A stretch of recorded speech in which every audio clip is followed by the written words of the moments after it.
মুরগি হাঁটতেছে বাচ্চাদেরকে নিয়ে। এখন বাচ্চারা হাঁটতে হাঁটতে মুরগির সাথে চলে গেল। তারপর তারা একটা জঙ্গলের মধ্য দিয়ে হাঁটতে লাগলো।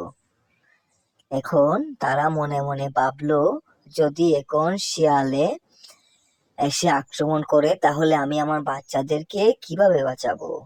আর বাচ্চারা তো মনের সুখে খাবার খাচ্ছে, আর মুরগিটা তো মনে মনে ভয় পাচ্ছে, কারণ এখন যদি শিয়াল এসে পড়ে তাহলে তো ওদের বাচ্চার কোনো অবস্থাতেই থাকবে না। ও ডরাইতে ডরাইতে চলে।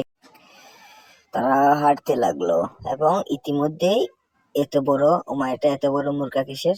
ও, এটা আবার বান্ধবী। বুঝছি, বান্ধবীটা চলে আসলো। আসার পরে বান্ধবীটা দিকে ডিম পেড়ে দিল। ওমা, এটা কি করে সম্ভব?